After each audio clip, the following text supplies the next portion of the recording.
Hi hello எல்லாருக்கும் வணக்கம். Welcome to ராவே கோபிச்செட்டிப்பாளையம் ஜேகே கேம்கேஸ். கரி படிந்த பூஞ்சை கட்டுப்பாடு, அதாவது ஷூட்டிங் மோல்டு. இதை எப்படி கண்ட்ரோல் பண்ணலாம் அப்படிங்கிறத நம்ம பார்க்கலாம். இந்த கரி படிந்த பூஞ்சை அப்படிங்கிறது எதனால வருது அப்படின்னா வைட்ஃப்ளைனால வருது. அதாவது வெள்ளை அதனால வருது. ஸோ ஃபஸ்ட்டு நம்ம என்ன எடுத்துக்கிறோம் அப்படின்னா 1 கிலோ மைதா எடுத்துக்கிறோம். 1 கிலோ மைதா எடுத்துகிட்டு ஒரு 5 லிட்டர் தண்ணியை வந்து சூடு பண்ணிக்கிறோம். சூடு பண்ணிவிட்டு 1 கிலோ மைதாவை 5 லிட்டர் தண்ணியில் நல்லா கலந்துக்கிறோம். அதுக்கப்புறம் அதை நல்லா கூல் பண்ணிடும். கூல் பண்ணிவிட்டு ஸ்ப்ரேயர் யூஸ் பண்ணி எந்த இடத்துல ஷூட்டிங் மோல்டு வந்து அஃபெக்ட் ஆகிருக்கோ அந்த இடத்துல நம்ம வந்து ஸ்ப்ரே பண்ணிக்கலாம். இது நிறைய க்ராப்ஸில் இந்த நோய் வந்து நம்மளால் பார்க்க முடியுது.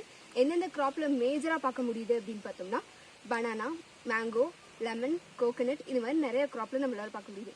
இப்போ இந்த அப்ளிகேஷன் நம்ம வந்து எந்த க்ராப்புக்கு பண்ண போகிறோம் அப்படின்னு பார்த்தோம்னா பனானாவுக்கு பண்ண போகிறோம். ஃபஸ்ட்டு நோய் வந்த இலையை பார்த்தோம்னா இலைக்கு மேலே பகுதியில் பார்த்தோம் அப்படின்னா வந்துட்டு கரும் பூஞ்சை வந்து இருக்கும். அதுதான் வந்துட்டு நோய் வந்த இலை. அதே வந்துட்டு நம்ம நல்ல இலையை பார்த்தோம்னா இந்த மாதிரி கரும் பூஞ்சை எதுவுமே இருக்காமல் இருக்கும்.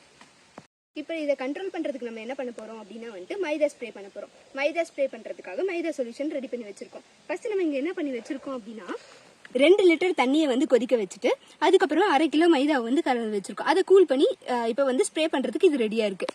நோய் வந்த இலையில நம்ம வந்து மைதா சொல்யூஷனை ஸ்ப்ரே பண்ணியிருக்கோம். இது 2-3 நாளில் வந்துட்டு இந்த மைதா வந்துட்டு காஞ்சு இந்த தோலோட இது கீழே விழுந்துடும்.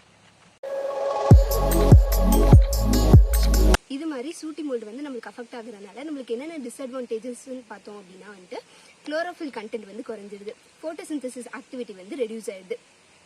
அதனால நம்மளுக்கு ஈல்டு வந்துட்டு ரொம்பவே அஃபெக்ட் ஆகுது. ஸோ அதனால நம்ம இதை யூஸ் பண்ணலாம்.